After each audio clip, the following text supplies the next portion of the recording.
Muy buenas tardes.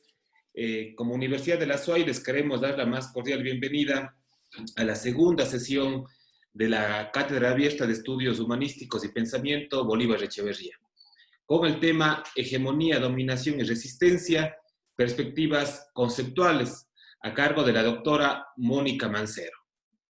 La Cátedra Bolívar Echeverría tiene entre sus objetivos propiciar la reflexión académica con enfoque multidisciplinario e interdisciplinario. Por eso hemos creído oportuno invitar a la académica Mónica Mancero Acosta para que desarrolle en esta sesión un término que ella utiliza y que también se utiliza por quienes hacen teoría política, y es esto de la arqueología de ciertos conceptos. Arqueología de conceptos que resultan importantes para interpretar el presente, para interpretar los fenómenos del presente, como son conceptos como son el de hegemonía, dominación y resistencia. Mónica Mancero realizó sus estudios de licenciatura en Filosofía y Ciencias Sociales en la Universidad de Cuenca, fue becaria de la Universidad Andina Simón Bolívar en el programa de maestría en Derecho Económico, cursó estudios de predoctorado en Psicología Social en la Universidad Católica de Lovaina, en Bélgica. Realizó su doctorado en Estudios Políticos en Flaxo. Ha sido profesora en la Universidad de Cuenca, en la Universidad San Francisco de Quito, del Instituto de Altos Estudios Nacionales, IAEN, y profesora invitada en varias universidades de México. Actualmente es profesora de la Cátedra Teoría Política en la Universidad Central del Ecuador, en Quito. Tiene varias publicaciones sobre estudios políticos, feminismos, nacionalismos. Como se puede ver por la formación y trayectoria de Mónica, precisamente es lo que buscamos en este espacio, y es un análisis desde varias disciplinas, es un análisis teórico, pero también con perspectiva empírica, y eso, por supuesto, siempre va a enriquecer todos los estudios y análisis. Muchísimas gracias, Mónica, por aceptar participar en este espacio, en este nuevo proyecto que estamos llevando adelante en la Universidad de la SUAY, y espero que, por supuesto, sea esta una primera de muchas actividades que podamos realizar contigo. Bienvenida y muchísimas gracias. Te doy la palabra. Muchas gracias, Diego. Gracias por la invitación. Es un gusto para mí compartir ahora desde Quito, pero tener contacto en Cuenca y que también esto se pueda mirar allá, se pueda examinar en mi trabajo. Yo he estado interesada siempre en que, pues, el trabajo que se hace, esta reflexión acerca de Cuenca, sus procesos políticos, sus cambios, puedan ser difundidos allá y que puedan ser recibidos también por la academia, ¿no? Entonces, muchísimas gracias por la invitación. Es una gran oportunidad para mí y muchos saludos a todos. Pues en efecto voy a exponer este trabajo que fue parte de mi investigación doctoral en Flaxo y que corresponde al marco conceptual en general que me permitió entender de mejor manera cómo se articula una hegemonía en una sociedad local y regional, como es el caso de Cuenca. Esta investigación se nutre del enfoque que opone dominantes, dominados, élites subalternos en los estudios poscoloniales y también los estudios de la subalteridad, pero retoma las críticas que se han hecho dentro y fuera de estos enfoques al considerar, pues, que el poder no es una categoría, digamos, que está dada, sino más bien es una categoría relacional y que por tanto no se los puede construir como sujetos con esencias totalmente definidas y acabadas. Los dominados, nos dice Chantal Mouffe, pueden ser dominados en una relación, pero pueden ser dominantes en otra, lo cual da cuenta de ese cambio, ¿no? En esta investigación, la subordinación que yo trato está referida a una dominación en términos tanto de clase, pero también de género, de raza, de lengua y de cultura. Implica reconocer entonces que los subalternos no desaparecen en el discurso, sino que aparecen más bien en sus intersticios, subordinados por estructuras sobre las que ejercen ellos presión, como lo dice Chakrabarty. Entonces, las clases tienen un lugar no solo en la objetividad del espacio social y en la distribución del capital, sino también en las dimensiones subjetivas y simbólicas.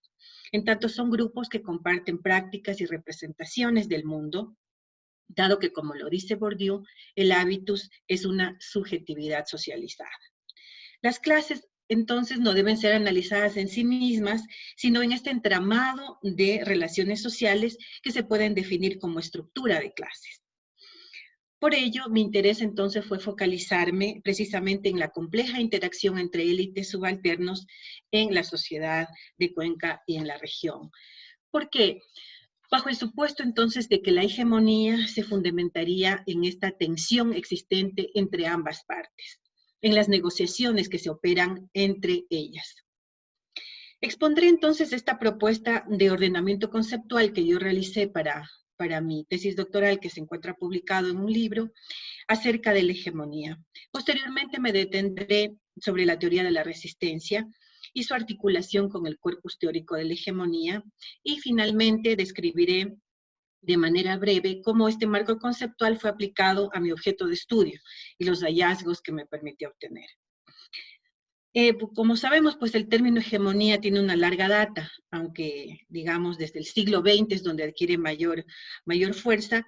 Se extendió su uso desde las relaciones entre estados a las relaciones entre clases.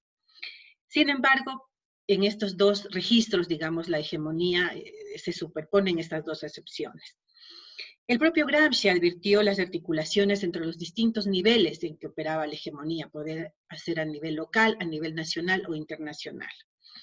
Lenin la usaba como un sinónimo de liderazgo. Sin embargo, debido a la crisis del marxismo en el siglo XX, pues Gramsci reestructura y realmente él, digamos, da una teoría, proporciona una teoría de la hegemonía que implica otros conceptos adicionales como la concepción de sociedad civil, su relación con el Estado, el tema de la ideología, del bloque histórico y otras categorías que realmente podemos hablar de que da una teoría de la hegemonía, posicionando a la política nuevamente, digamos, en ese momento y superando de alguna manera ese déficit de teoría política que había tenido el marxismo clásico.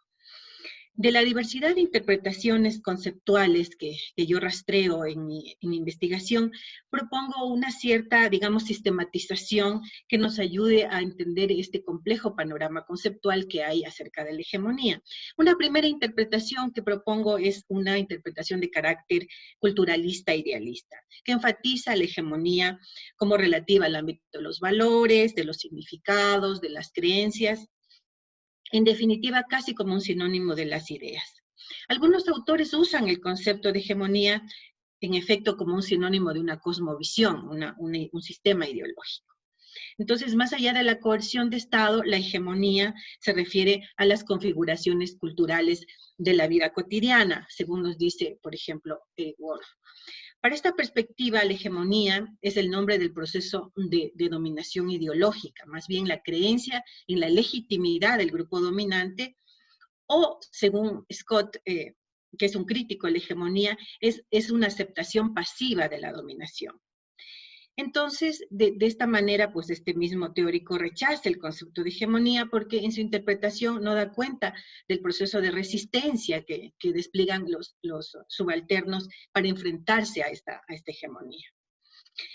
En esta perspectiva idealista, culturalista, para hablar de hegemonía es hablar de poder, pero no es un poder, digamos, desnudo, sino uno relacionado con la cultura y que se encuentra al interior del sistema capitalista. La construcción de procesos hegemónicos implica entonces el despliegue de un liderazgo político y cultural, que es algo más que dominación física. Por otro lado, otro tipo de interpretación está más apegada a lo político. Está asociada a un énfasis más bien en el poder, en el liderazgo, en la dominación. La relación entre fuerza y consenso, la coerción y el consentimiento son claves para entender cualquier configuración hegemónica. El consenso no es, sin embargo, una simple conformidad, sino que más bien es una conformidad que aparece como legítima y como natural. La hegemonía entonces puede ser entendida como una forma de dominación oscurecida para lograr la apariencia de un consentimiento como si fuera realmente el orden natural de las cosas. Muchos teóricos en sus análisis usaron la hegemonía como un sinónimo de consenso y enfatizaban en este por sobre la fuerza. Pero hay una crítica a esta simplificación, diríamos, del término de hegemonía, y más bien ha surgido la perspectiva de usarlo de manera equilibrada entre ambas, tanto fuerza como consenso. La hegemonía ha sido equiparada por algunos autores como si fuera un sinónimo de un régimen político, como si fuera igual que la dictadura, pero de un tipo distinto. Se ha sugerido la necesidad de ampliar el proceso, la necesidad de diferenciar el proceso político del resultado. Es decir, de acuerdo con la autora Florencia Malon, a quien destaco en mi investigación, hay dos niveles para entender la hegemonía, tanto como un proceso, pero también como un resultado. Este punto final hegemónico, sin embargo, es siempre inestable.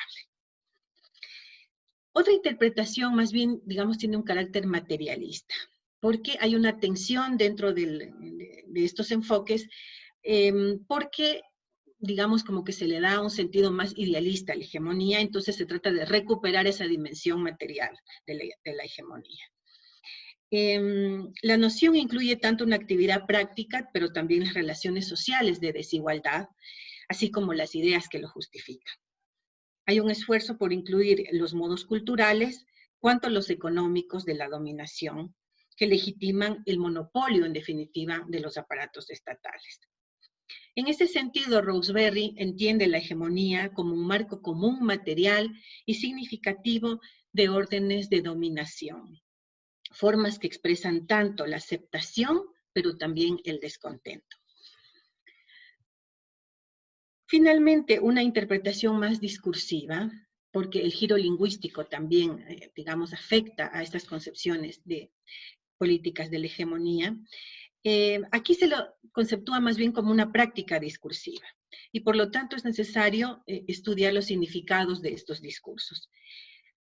Para esta concepción se produce una configuración hegemónica cuando una fuerza social que es totalmente particular se arroga la representación de la totalidad, ¿no? Pero este proceso político de hegemonización es totalmente contingente.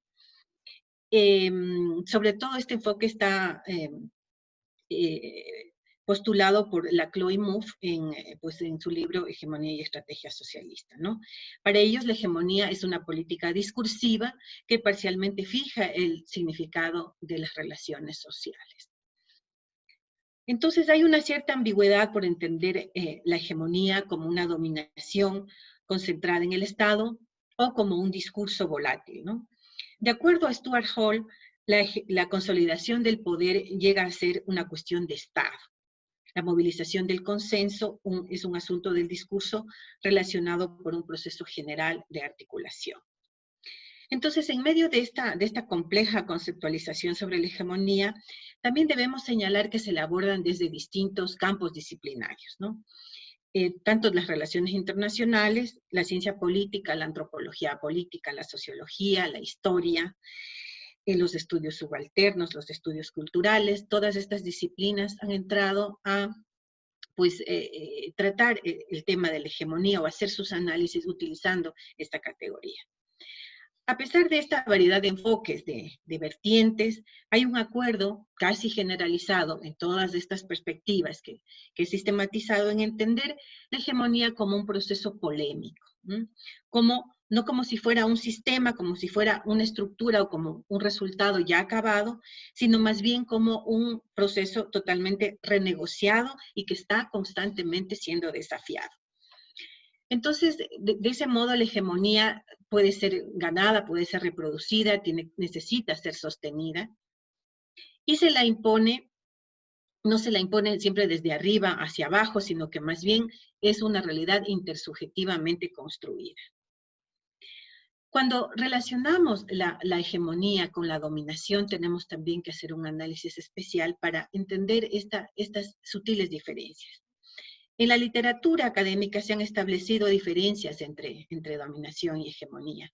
De acuerdo a la tradición gramsciana, se identifica la dominación como el uso exclusivo de la coerción, ¿no?, de la fuerza en situaciones de crisis, mientras que la hegemonía se la asocia más con el uso preponderante de lo que sería el consenso. Pero el problema está en identificar a la hegemonía exclusivamente con el consenso, ¿no? Pero la hegemonía es algo más que dominación, es más bien una dominación que se oculta bajo la apariencia de un consentimiento. Diríamos que la dominación requiere de cierta unanimidad de los opresores, mientras que del lado de los oprimidos, ellos pueden estar totalmente atomizados a través de agentes externos. En tal caso, los dominados tienden a reproducir en su interior las jerarquías sociales, estas mismas dinámicas, digamos que como un espejo pueden ser reflejadas, o al interior pueden tener lazos de solidaridad y expresar resistencia, según lo postula pues, James Scott. Florencia Mallon es muy clara en diferenciar. Ella dice, mientras la hegemonía supone un cierto grado de incorporación de la cultura popular, de reconocimiento de lo subalterno, en cambio, la dominación implica una abierta exclusión y una fragmentación. Entonces, dominación y hegemonía, sin embargo, estarían invariablemente relacionadas. La hegemonía incluiría de alguna manera la dominación y el uso de la fuerza, más el carácter consensual que la distingue. Sin embargo, pueden haber configuraciones histórico-políticas que privilegian el uso de la fuerza y delinean aquello que se ha llamado una hegemonía espuria, o realmente, como lo dice Guja, una dominación sin hegemonía. Cuando analizamos los distintos tipos de hegemonía, podemos decir que sí, hay un intento también por establecer una tipología de la hegemonía. Un autor que se llama Femia realiza una tipología según la cual una primera categoría vendría a ser una suerte de hegemonía integral, cuyo carácter es popular, donde predomina el consenso, aunque en su interior se presenta una tensión entre una vocación totalitaria y el pluralismo, hay una tensión dentro. Otra suerte de hegemonía para este autor es una hegemonía que lo llama decadente, ¿no?, que está sobre todo llevada a cabo, digamos, está sostenida por clases ya debilitadas. Otro tipo es una hegemonía que lo denomina mínima, ¿no?, mantenida por élites, pero que ya se acerca más a la coerción, más a la dominación que realmente a una hegemonía. No toda la hegemonía, como decíamos, es un proceso homogéneo. Hay necesidad de diferenciar momentos hegemónicos, ¿no? Depende mucho de los contextos en un momento determinado. Como dicen, por ejemplo, Quintero y Silva, cuando analizan el caso del Ecuador como una configuración hegemónica, utilizando esta categoría, ellos dicen que en determinado momento hay destellos hegemónicos, lo llaman así, destellos hegemónicos, pues cuando se convocan, momentos especiales que se convocan al consenso en una sociedad. Realmente en la teoría de la hegemonía se han utilizado términos sofisticados para tratar de mirar esta sutileza, digamos, como se la presenta en las concreciones históricas, ¿no? Por ejemplo, parahegemonía, referida a proyectos que no quieren correr los riesgos de los hegemónicos, se habla de una parahegemonía. Una antihegemonía implica, por ejemplo, una intención de no llegar a ser hegemónico, no hay la intención de esas élites de tener un proyecto hegemónico. En estos últimos tiempos surgió el enfoque de la poshegemonía, planteado por un autor que se llama Beasley Murray, quien hace plantea realmente que hay una superación ya de la hegemonía, y más aún, él dice que nunca existió, que no fue necesario, que lo que ha operado realmente en la sociedad son los hábitos, el afecto y el poder constituyente de la multitud, ¿no? Retomando este término pues, de los trabajos de Harry Negri. Realmente una versión más compleja ve a la hegemonía como un continuo entre, digamos, una hegemonía cerrada, caracterizada por una incapacidad hasta del lenguaje para que los subalternos se expresen, hasta una versión mucho más abierta, donde la resistencia se hace presente para convertirse en determinado momento en alternativas contrahegemónicas. La hegemonía tiene mucho que ver, como ya lo decía Gramsci, con la sociedad civil, con el Estado. Stuart Hall ha sido criticado, por ejemplo, por dar una prioridad al Estado antes que a la sociedad civil, digamos, revirtiendo un poco la premisa de Gramsci en la construcción de la hegemonía, ¿no? Para Hall, el Estado es el que condensa esta unidad compleja del discurso hegemónico, mientras que la sociedad es una pluralidad de prácticas y de discursos, ¿no? Cuya fragmentación solo puede ser superada por el Estado. Entonces es como que el Estado se convierte en el terreno más propicio para pues armar, consolidar una hegemonía. Nuevamente, por ejemplo, cito a Florencia Malon. Ella, cuando hace su análisis sobre el Estado en México, muestra que la consecución de la hegemonía está asociada a la construcción de un Estado-nación. El Estado mexicano, para ella, ha sido visto como un portador de hegemonía social y de autonomía de clases, aunque nos dice está embarcado en un compromiso contradictorio, porque por un lado tiene un origen popular, pues de la Revolución Mexicana, pero un desarrollo capitalista que terminó siendo excluyente. Entonces, como decía, el Estado puede constituirse, como vemos en la literatura, en este terreno estratégico para poder consolidar procesos hegemónicos. Pero hay limitaciones, hay que reconocer también de esta categoría, ¿no? El terreno del debate sobre la hegemonía es un ámbito que ha sido muy, muy polémico y contestado. Por una parte se encuentran las críticas que enfatizan en que la hegemonía es una teoría inválida, porque acentúa el consenso, ¿no es cierto? E invisibiliza la resistencia. Esto está postulado, como lo he dicho ya, por James Scott. Pero también están los reparos que subrayan que resulta mecánico dividir a la sociedad entre dominantes, dominados, porque esto es como una forma muy encapsulada de poner toda la diversidad cultural y política que puede haber en una sociedad.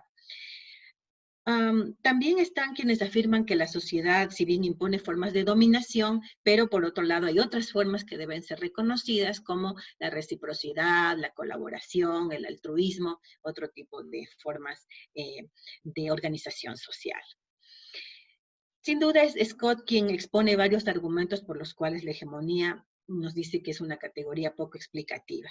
Menciona que este concepto no reconoce que las clases subalternas sí son capaces de desmitificar las ideologías dominantes. Para Scott, los poderosos prefieren mantener las apariencias respecto a su dominación, mientras que los dominados tampoco quieren contradecir de forma abierta estas apariencias. Entonces, la teoría de la hegemonía para Scott elimina la posibilidad de que pueda resistirse a la dominación y de que puedan explicarse cambios sociales que ocurren desde abajo. En mi lectura resulta algo contradictoria este sentido que le quiere dar Scott, porque a la par que él enfatiza mucho en la resistencia, sin embargo, él enfatiza, por otro lado, el tema de que los subalternos o los dominados son muy cautelosos, ¿no? Y a veces solamente se reduce su acción a su capacidad de imaginar, de hablar de la dominación y de los discursos que él llama los discursos ocultos. En ese sentido, veo que hay una debilidad en su crítica a la hegemonía porque parece más bien que pues los dominados, al usar demasiado estos disfraces y estos discursos ocultos, se encuentran bastante paralizados en su acción, ¿no? Lo cual quiere decir más bien que la hegemonía ha realizado bien su trabajo, ¿no?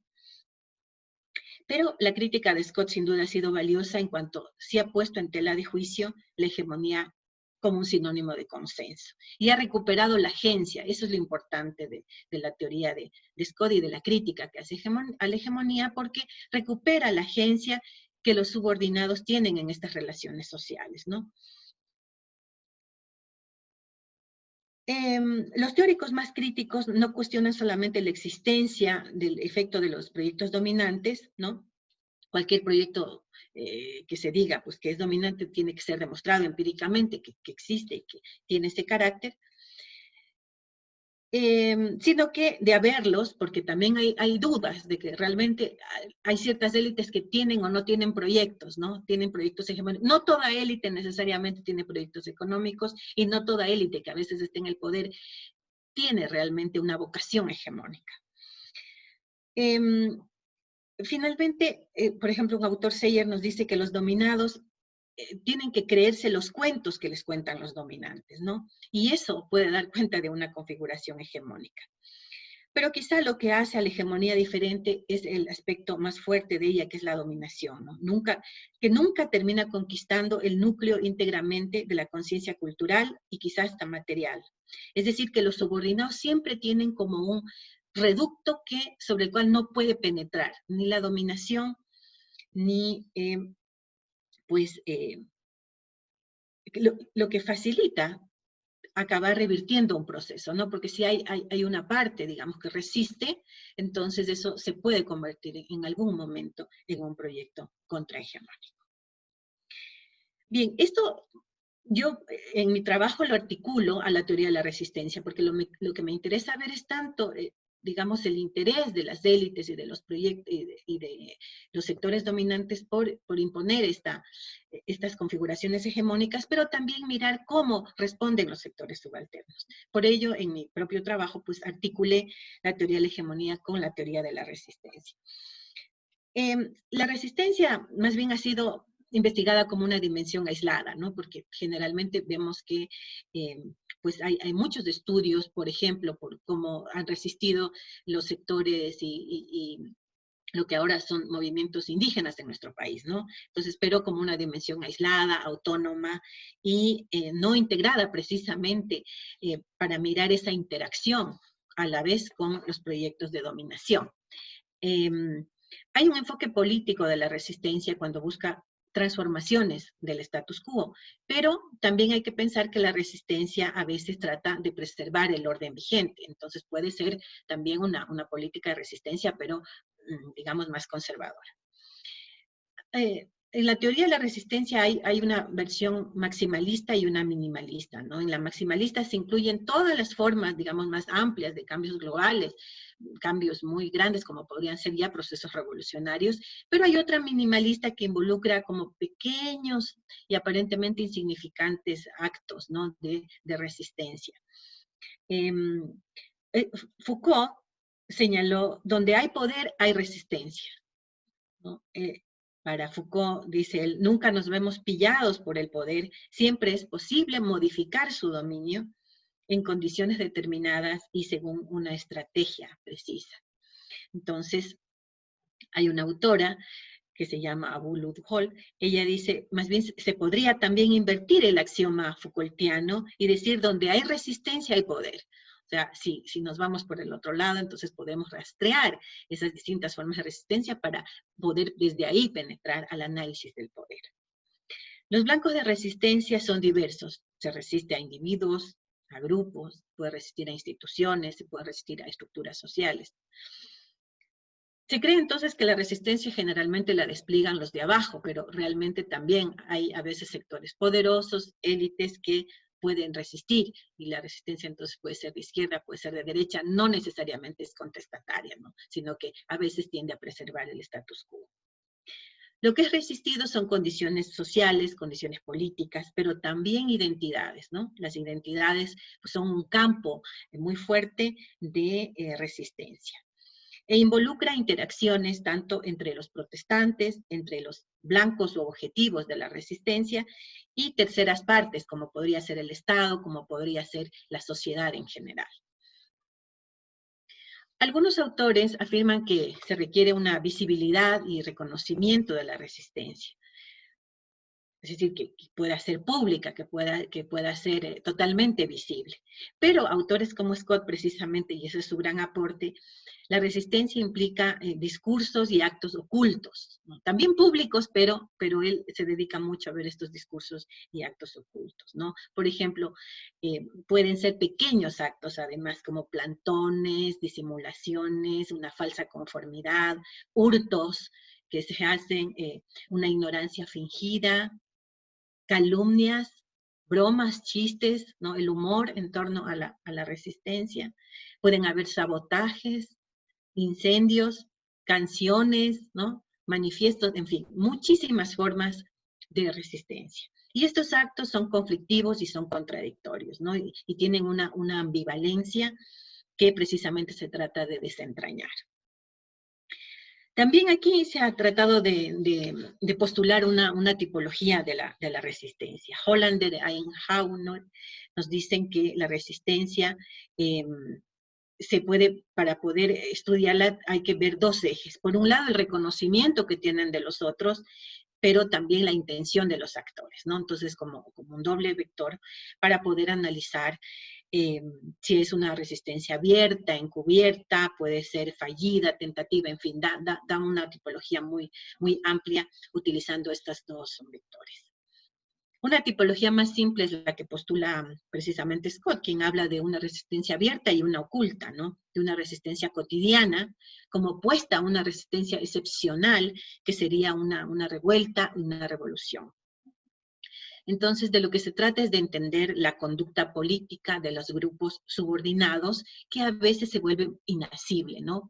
Precisamente por este carácter. Si hay una dominación muy fuerte, si hay una configuración totalmente, digamos, de una hegemonía cerrada, o más allá todavía de una dominación, pues mientras más esté consolidado el poder, más fuerte sea, pues es mucho más complejo que la resistencia se exprese, diríamos, ¿no?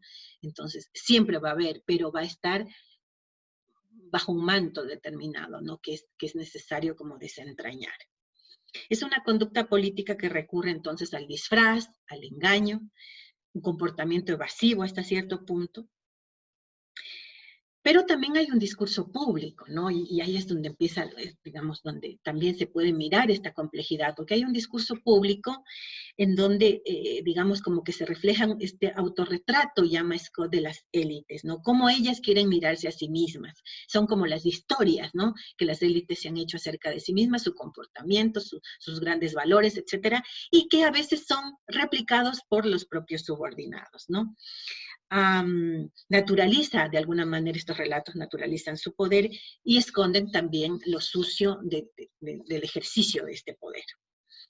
Scott nos habla de la infrapolítica, entonces son esta variedad de formas de resistencia que también recurren pues a todas estas formas indirectas de expresión que mencioné. En este marco conceptual general fue el que me sirvió a mí para abordar lo que he denominado un proceso de transición hegemónica vivido en Cuenca y en la región. Para ello yo exploré el proyecto político del gobierno local de la ciudad de Cuenca entre 1995 y 2005, ¿no? En esa década. Y lo comparé con formas de dominación previa.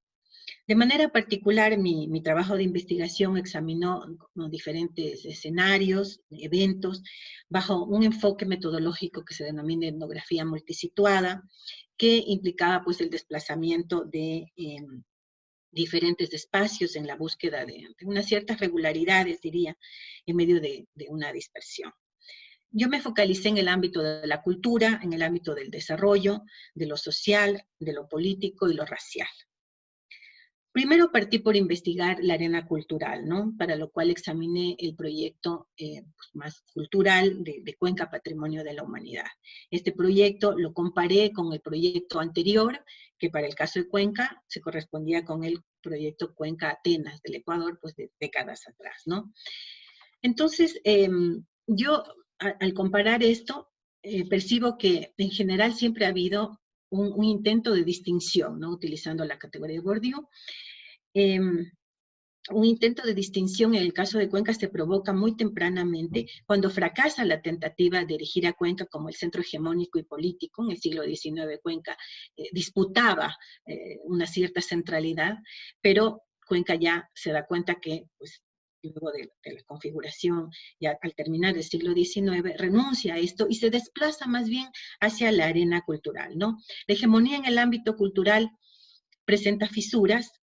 Ya cuando comparo los dos, entonces termino mirando cómo se enfrenta a las tendencias, pues tanto arquitectónicas, estamos hablando del tema del patrimonio, y hay tendencias, pues ya en el proyecto Cuenca Patrimonio, en ese minuto hay tendencias arquitectónicas transterritorializadas, porque empiezan los cholos migrantes ya a retornar y a imponer pues, lo que se denominan las élites del mal gusto en los sectores rurales.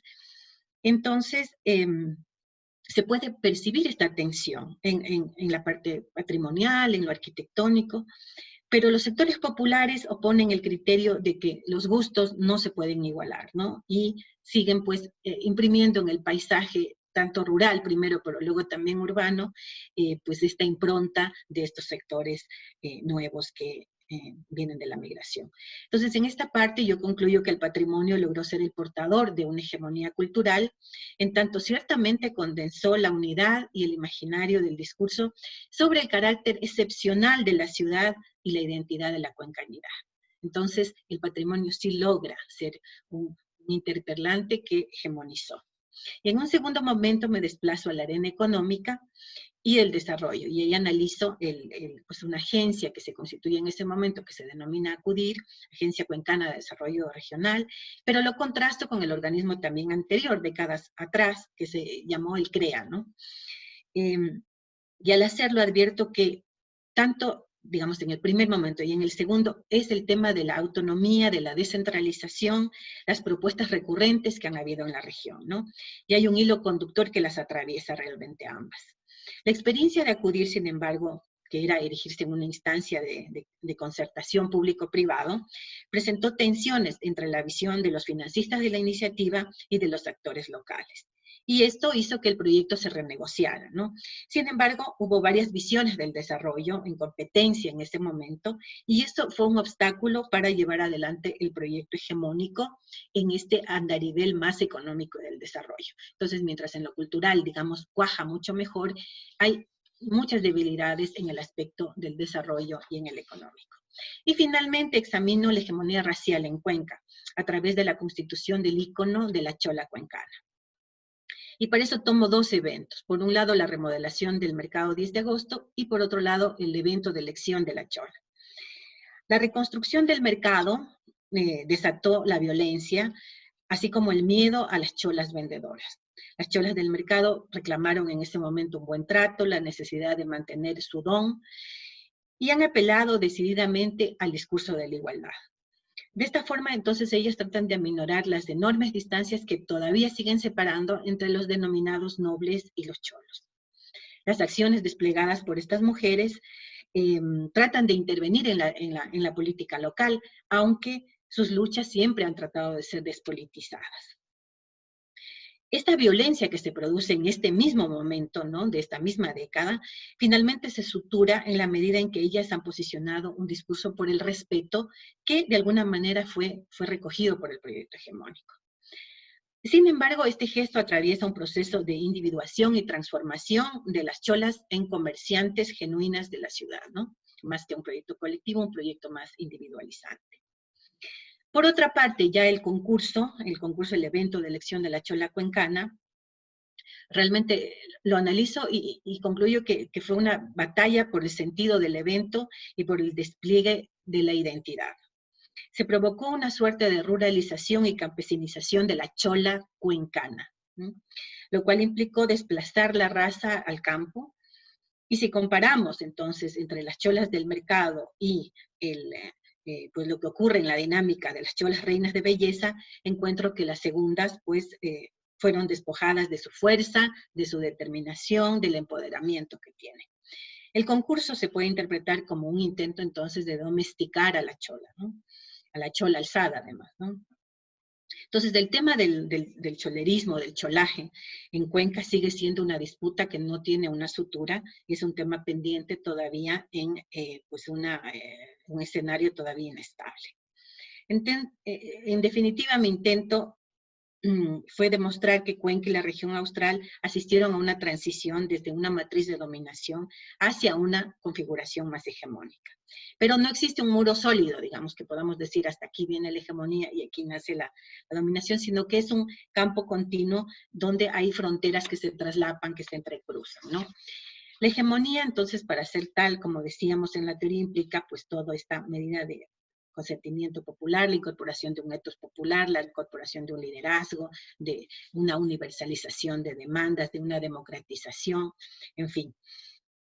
En definitiva, concluyo diciendo que mi argumento es que el patrimonio, la descentralización, la participación y la identidad regional hacen parte de esos interpelantes ideológicos que apuntalan el carácter hegemónico de este proceso político, ¿no? Cuenca se constituye en este sentido en un campo propicio para precoces cambios políticos de orden democrático. El surgimiento del liderazgo y movimientos políticos que superan el discurso de la izquierda tradicional y que incorporaban de alguna manera los sentidos de los nuevos movimientos sociales con el potencial democratizador de algunas políticas neoliberales refuncionalizadas, penetraron entonces en esta sociedad que a fin de cuentas se recreaba nuevamente en su distinción y en su capacidad de asumir las vanguardias de un pensamiento social y político.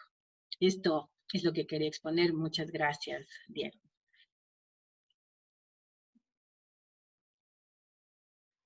Muchas gracias, Mónica. Estaba muy interesante y la verdad es que me surgen algunas dudas y quería comentarte porque tuve la fortuna también de leer tu trabajo y especialmente me enfoqué en esta primera parte teórica, pero que ahora con tu explicación de cómo lo aplicaste al caso de Cuenca resulta mucho, por supuesto, mucho más ilustrado. Pero continúo con algunas dudas, precisamente porque cuando hablamos de categorías de este tipo, en la que además, como tú bien mencionas, la idea de la transición hegemónica no es algo que se había trabajado mucho en el tiempo en el que escribiste. No sé si es que en la actualidad ya se escribirá, y de pronto eso, una primera duda. Tú escribiste este trabajo, ¿en qué años más o menos para tener una idea?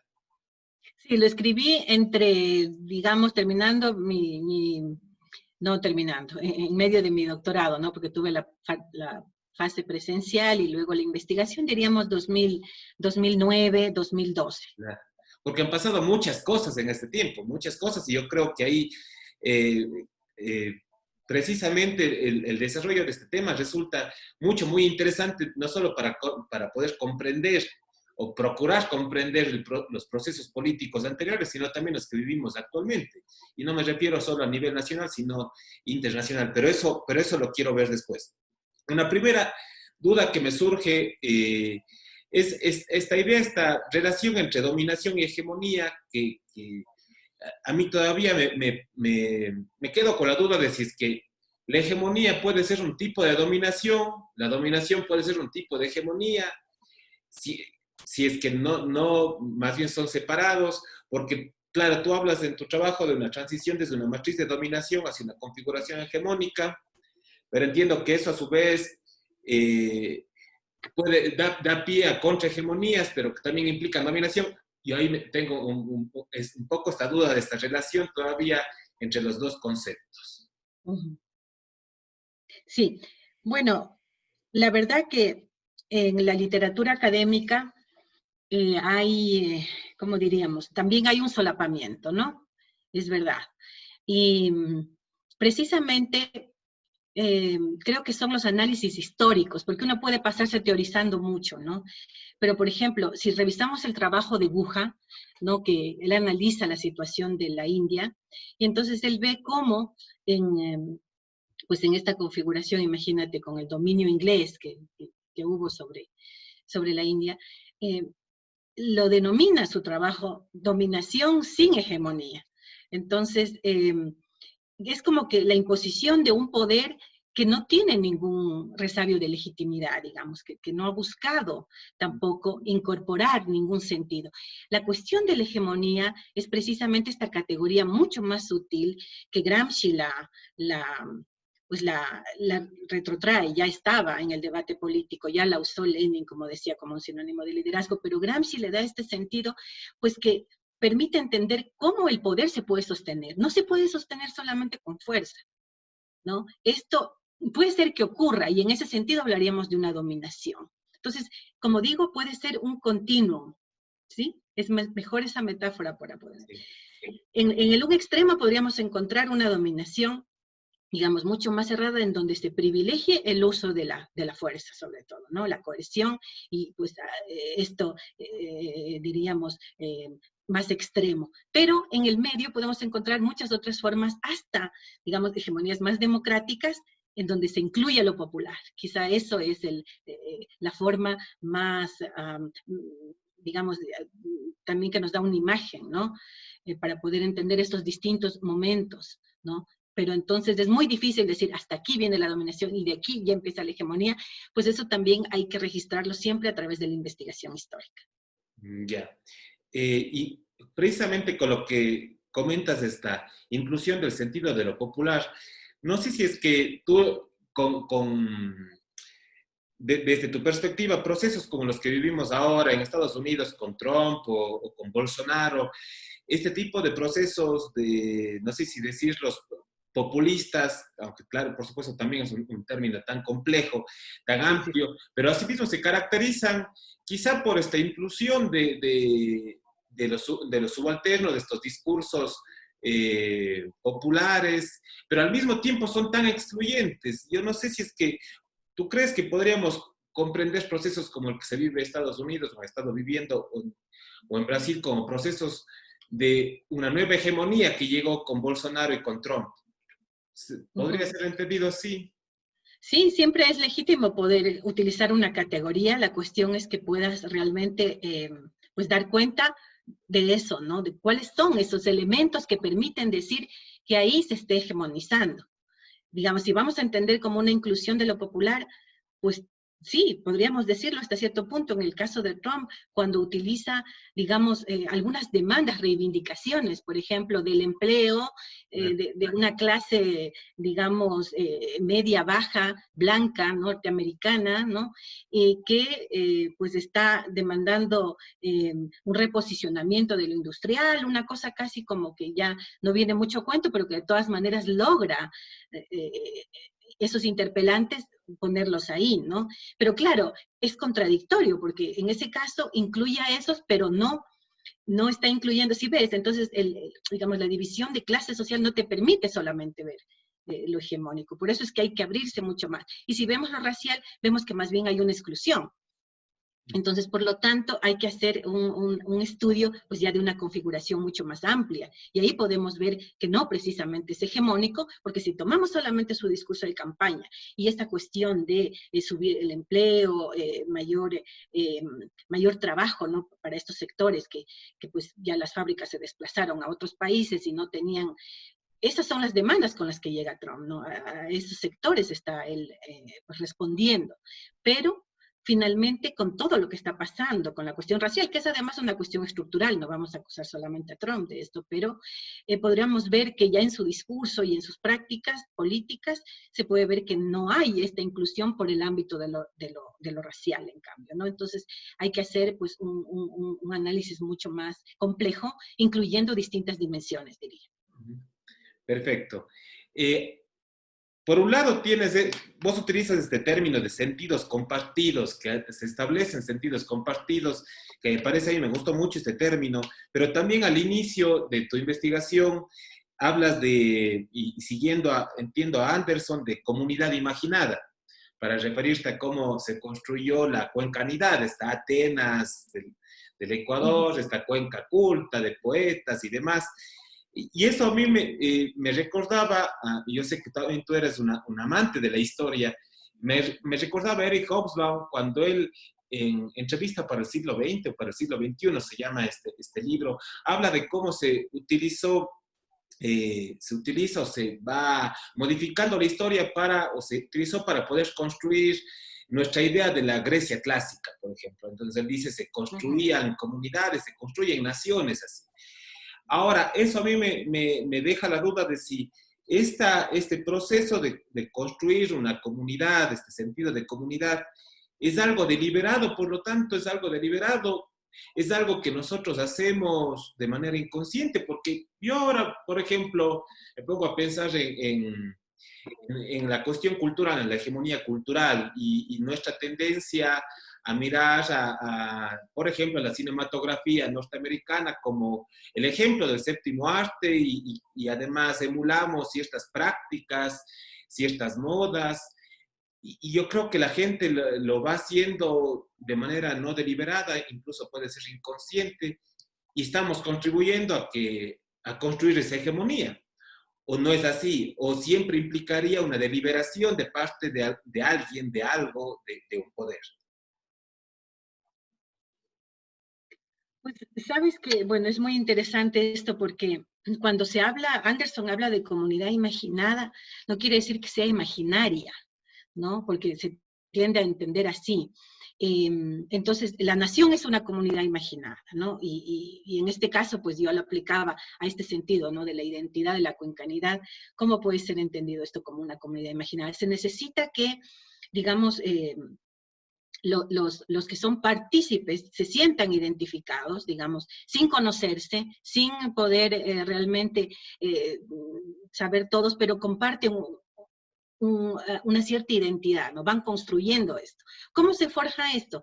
Bueno, en el caso de Cuenca yo sí miro un proyecto que es, digamos, no bajo una teoría de la conspiración, que se reunían las élites y ahí decían, bueno, en la casa del Remigio Crespo y ahí calificaban absolutamente todo y nos vamos a constituir nosotros en la Cuenca Atenas.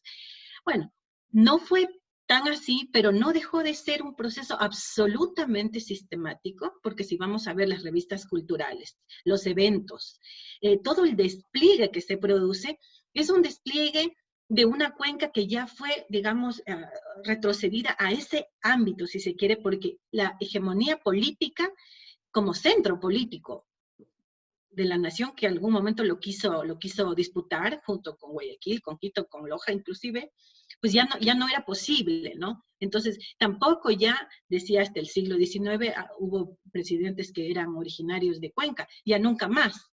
O sea, ya Cuenca en el siglo XX, inicios del XX, siente que ya no tiene una capacidad de disputar políticamente. Entonces se repliega a la arena cultural y ahí sí encuentro un proyecto bastante bien planificado, diríamos, ¿no? No en un sentido así como te digo, pues de conspirativo, pero sí de decir, bueno, vamos a pues aquí hay mucho, pues la poesía y todo esto que encontramos, pero si entramos a revisar, es totalmente sistemático, las revistas culturales, los eventos, el propio Festival de la Lira, o sea, encontramos muchísimas cosas a la vez, como para pensar que fue algo al acaso, ¿no? Sino que son unas élites, pues que están mirando, están reflexionando y son portadoras de un proyecto, portadoras de un proyecto en este caso, ¿no?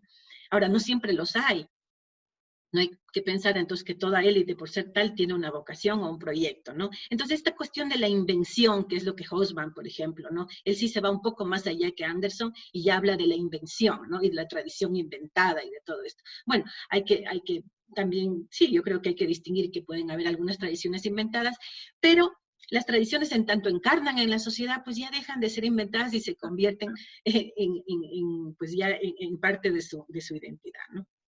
Sí, sí, interesante. Y en relación con esto mismo, cuando hablamos de la élite, en el caso de Cuenca, era una élite que además conservadora, que quizá profundizaba estas divisiones entre clases, esta idea de la chola cuencana, de que se queda la reina de Cuenca para unas élites, la chola para otros, la reina de los barrios para otro extracto social y demás. Pero al mismo tiempo tú dices en tu trabajo que no podríamos identificar a la resistencia con la izquierda, o quizá yo me equivoque, pero parecería en este caso, por ejemplo, que la resistencia sí vendría de los grupos, desde una parte más progresista, que quisiera vencer ese tipo de divisiones sociales. Ahí mi duda es, tú dices que no hay que enfrentar, que es un falso debate, enfrentar hegemonía y resistencia. Y por otro lado, que resistencia no deberíamos identificarlo necesariamente con una ideología política o algo por el estilo. No sé si es que esto puedes aclararlo un poco. Precisamente en el caso de Cuenca parecería que sí hay cómo identificarlo políticamente, ideológicamente, pero Sí, ¿qué dices tú? claro, depende, ahí diríamos, depende, como, como dice la canción, todo depende. ¿Por qué? Porque no lo digo yo, lo dice la teoría, ¿no? La resistencia no puede ser identificada como de un bando, porque yo te puedo poner un ejemplo. Cuando se dio el tema de cómo reaccionaron las élites frente a uno de los proyectos quizá más redistributivos que tuvo el correísmo en su última fase, ya cuando estaba bastante decadente, que era el de la ley de herencias, ¿no? Sí. Entonces, ¿cómo enfrentaron? Bueno, hubo una resistencia de tal naturaleza, ¿no? Resistencia para defender privilegios, o sea, a eso se refiere, ¿no? Ese despliegue es un despliegue de resistencia, pero tiene otro sentido, no de transformación, sino de mantener un status quo. Entonces, solamente como un ejemplo, eso finalmente ya sabemos en lo que terminó, pero hubo. Entonces, claro que sectores que quieren mantener status quo y no transformaciones progresivas, diríamos, sino más bien regresivas en términos gramscianos, podríamos decir que es una resistencia que podría ser de derecha, diríamos así, aunque ya esas categorías también como que siempre tenemos que matizarlas ahora. Entonces, desde la izquierda sí, ciertamente, o sea, porque diríamos es lo más progresivo, lo que busca esta transformación, democratización, y claro, estamos acostumbrados más a este tipo de resistencia, ¿no? Pero no tenemos que olvidar que hay distintos actores que pueden resistir con distintos tipos de poder, ¿no? Y en distintos escenarios también. Sería entonces que una resistencia se enfrenta con otra resistencia, quizá. Yo me imagino ahora la resistencia quizá de los pueblos indígenas frente a políticas extractivistas, pero al mismo tiempo estados que quieren profundizar en este tipo de políticas y que se resisten a ello. Sería Bueno, que la resistencia está dentro de la hegemonía o es parte de la hegemonía. sí, es parte, es parte. Mi intención precisamente es que no podemos ver la hegemonía, y lo dice Foucault, digamos, no es que lo digo yo, lo dice Foucault, pero yo lo quiero llevar, digamos, a estudiar esto en interacción. Porque lo que pasa es que cuando vemos al poder, solamente al poder y solo a la dominación o solo a la forma hegemónica, pero no estamos mirando desde abajo qué ha ocurrido. Entonces a mí me parece más productivo poder mirar esa interacción, digamos, como dice un autor, tanto la configuración hegemónica es como, digamos, las grandes construcciones arquitectónicas, nos dice él, ¿no? De las élites, ¿no? Pero en cambio, la resistencia vendría a ser como esta forma, digamos, de las encallecidas manos, dice, de los albañiles, ¿no? Entonces, en esa interacción, ahí se producen las configuraciones políticas, ¿no? O sea, porque no tenemos solamente desde arriba un intento por imponerlo todo o por hegemonizar, diríamos, ¿no? Sin que abajo haya una agencia, haya una respuesta, haya una cierta capacidad, digamos, de resistir y que puede ser en distintos grados, ¿no? Entonces, ¿cómo interpretarlo? Eso va a depender mucho del momento histórico, del momento político, para saber si es una resistencia, pues así muy pequeña, en este sentido minimalista, como lo decía la teoría, o ya mucho más abierta, ¿no? Y no está tan oculta. Y claro, esa resistencia, una vez que llega a un momento, diríamos, que se puede configurar en contrahegemónico, pues sí, va a poder decantar en una nueva hegemonía. Y eso supone pues un proceso constante, ¿no? Constante de transformación. Aquí tú seguías también, y de hecho lo mencionaste en tu presentación, a Scott, cuando ves estas tipologías o manifestaciones de la resistencia. Y en esta parte también me recordaba mucho a Bolívar Echeverría, que a propósito de que lo hacemos en el marco de la cátedra, y esta idea de que la resistencia se puede manifestar o como consentimiento o como resignación. Ujú. Y esta idea, claro, la podría vincular con el etos romántico o el etos clásico de Echeverría. Pero, ¿cuál sería esta diferencia entre el consentimiento y resignación? ¿Se asimila en verdad con estas ideas de Echeverría o más bien tiene otra connotación? Digamos, a ver, en la teoría de Scott hay digamos, distintos grados, ¿no? Él está mirando distintas acciones. Bueno, él teoriza a partir de ir a investigar las sociedades asiáticas, él se mete a fondo a mirar, a hacer etnografía ahí, y mirar todos los comportamientos y las sutiles diferencias que hay entre los comportamientos de los campesinos, que están además en una sociedad como la asiática, pues sociedades rurales, ¿no? Profundamente, diríamos, más bien dominantes, ¿no? Donde hay una imposición muy fuerte del poder. Entonces, ¿cómo reaccionan? Digamos, por un lado, digamos, puede verse que hay algunos sectores o algunas comunidades o inclusive algunos individuos que se resignan, digamos, ¿no? Al poder, y entonces ellos pueden, digamos, hay una resignación expresada, ¿no? Pero encuentra que a veces en lo privado puede ser mucho más complejo, porque son precisamente esto que él llama los discursos ocultos, ¿no? O sea, hay una exaltación al patrón, podríamos decir, ¿no? Hay inclusive mucha, ¿cómo diríamos? Un reconocimiento a ese poder del patrón. Pero en lo oculto hay otro registro, ¿no? Diferente. Entonces hay una sutileza ahí. Entonces, a algunos se los puede percibir como resignación, ¿no? Es lo que dice, pero hay que investigar más, hay que ir más allá para mirar que siempre puede haber, y eso es lo interesante de la teoría de la resistencia, es decir, nunca atrapa absolutamente al dominado, sino que siempre va a haber un resquicio, un núcleo en donde quede una identidad propia y una posibilidad para contradecir, ¿no? Para poder resistir y para poder pues plegarse a pues a una resistencia más abierta que busque transformar esa situación en la que él se encuentra, él o ella no se encuentran involucrados. Perfecto. Y la última pregunta, Mónica, y no porque surjan más dudas, sino también por tu tiempo y porque me parece que la verdad nunca vamos a poder lograr resolver todas las cuestiones que surgen. Pero en todo caso, a mí me queda todavía una pequeña duda, es algo que comentaste en tu exposición, pero esto de por qué no identificar hegemonía con consenso. Yo no sé si es que la hegemonía implicaría, si es que no se identifica hegemonía con consenso, implicaría que la hegemonía siempre implica disenso, siempre implica alguien que va a, a poder expresar, podrá o no podrá expresar ese no estar de acuerdo con lo que se está estableciendo, las ideas que se están difundiendo. Esta idea, por favor, si es que hay como Sí. aclarar.